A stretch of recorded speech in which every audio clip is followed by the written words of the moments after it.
So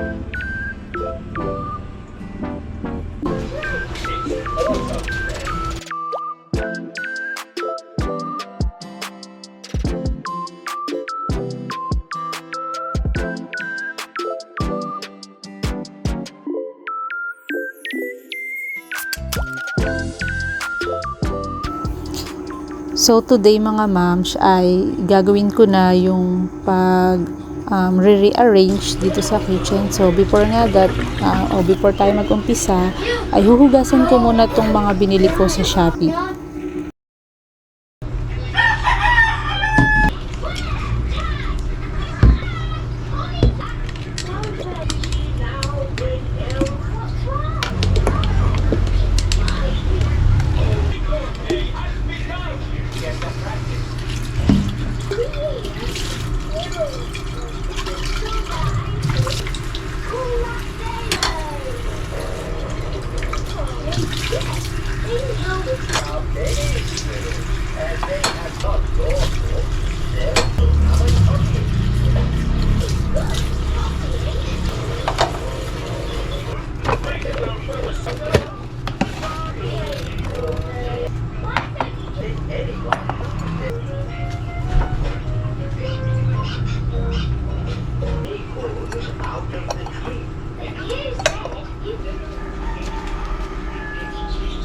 So mag-start ako dito sa may microwave kasi ililipat ko tong microwave ng pwesto kasi nga ito yung pinaka i-makeover ko ba. Parang ganun, makeover.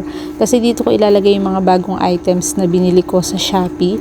So yung pagre-rearrange na to siguro hanggang maayos na tong kitchen natin is ganun na yung magiging ayos niya. So siguro meron lang din akong papalitan or idadagdag na konti.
So, mabilis lang din naman yung magiging paglilinis ko dito, yung pag-organize and yung pagre-rearrange. Kasi konti lang naman yung gamit ko na nakalabas.